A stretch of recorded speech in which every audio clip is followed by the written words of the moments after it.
मुर्दाबाद मुर्दाबाद मुर्दाबाद मुर्दाबाद हिंदू एकता जिंदाबाद जिंदाबाद जिंदाबाद जिहादी मानसिकता मुर्दाबाद मुर्दाबाद मुर्दाबाद मुर्दाबाद बांग्लादेशी सरकार मुर्दाबाद मुर्दाबाद मुर्दाबाद जिहादी मानसिकता मुर्दाबाद। बांग्लादेश में हिंदुओं पर जो अत्याचार हो रहे हैं वो सब सीमाएं पार हो चुकी है। वहां के जिहादियों को ध्यान रखना चाहिए। जिन हिंदुओं पर वो अत्याचार कर रहे हैं उन्हीं हिंदुओं ने उनके साथ कंधे से कंधा मिलाकर आज के बांग्लादेश का निर्माण किया है। और केवल निर्माण नहीं किया, बांग्लादेश के विकास में वो बर्बाद बांग्ला जो खत्म होने के कगार पर था आज सोनार बांग्ला की दिशा में जा रहा है, तो उसका श्रेय हिंदू समाज को जाता है। लेकिन वहां के जिहादी हिंदू समाज पर जिस प्रकार के अत्याचार कर रहे हैं, उनकी बहन बेटियों का शीलभंग किया जा रहा है, नरसंहार हो रहा है, दुकानें लूटी जा रही हैं, मंदिरों को तोड़ा जा रहा है, मूर्तियों को अपमानित किया जा रहा है। यहां तक कि वो पूज्य संत इस्कॉन तो कभी हिंसा की बात नहीं करता, सेवा कर रहे थे, हिंदू मुसलमान का अंतर नहीं कर रहे थे।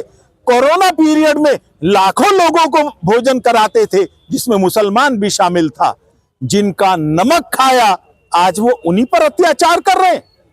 ये पूछती है पूरी दुनिया उनसे। उनको बंद करना चाहिए। वहां की सरकार को अब भेदभाव बंद करना चाहिए। हिंदू भी वहां के नागरिक हैं, उन पर होने वाले अत्याचारों को रोकना चाहिए।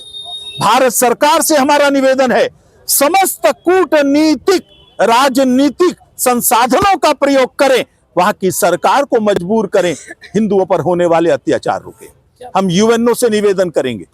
यूएनओ डिफंक्ट बन गया है, पूर्ण तौर पर अस्तित्वहीन हो गया है। जिम्मेदारी उनकी बनती है। वहां मानवाधिकारों का जो हनन हो रहा है, वहां अल्पसंख्यकों पर जो अत्याचार हो रहे हैं, उनको रोकने की जिम्मेदारी यूएनओ को है।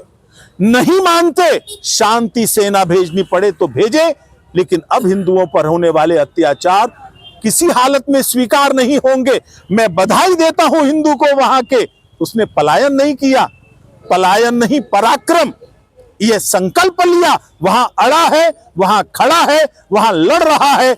यहां का हिंदू उनके साथ है और हिंदू को सबक लेना चाहिए। जात पात में नहीं बटो, अगर बटोगे तो कटोगे, जैसा बांग्लादेश में हो रहा है। अच्छा, इस सारे प्रकरण में कहीं ना कहीं पाकिस्तान का भी हाथ दिखाई दे रहा है? निश्चित रूप से, क्योंकि जो नई सरकार है वो पाकिस्तान के इशारे पर काम कर रही है, उन्हीं के इशारे पर काम कर रही है जिन्होंने इनके पूर्वजों पर अत्याचार किए थे, लाखों लोगों को मरवाया था। वो चाहे हिंदू हो या मुसलमान, दोनों पाकिस्तान के निशाने पर थे। उस पाकिस्तान के साथ खड़े हो, तुम्हें शर्म आनी चाहिए, ये तुम्हारे लिए अच्छा नहीं। ऐसे समय में सत्ता पक्ष और विरोध पक्ष को इकट्ठा नहीं होना चाहिए? निश्चित रूप से होना चाहिए। और ये दुर्भाग्य का प्रश्न है, फिलिस्तीन के ऊपर जो प्रदर्शन निकाल रहे थे दिल्ली के अंदर, वहां बांग्लादेश में हिंदुओं पर हो रहे अत्याचारों पर क्यों उनकी जबान पर लकवा मार गया है? राहुल गांधी, मैं तुमसे पूछना चाहता हूं, सारी सेकुलर बिरादरी से पूछना चाहता हूं, क्यों हिंदू समाज के साथ नहीं खड़े हो? लगता है तुम पाकिस्तान के साथ ही खड़े हो और इसलिए हिंदू को खत्म करने का जो तुम्हारे नेता संकल्प लेते हैं, उस संकल्प को पूरा होते हुए देख रहे हो।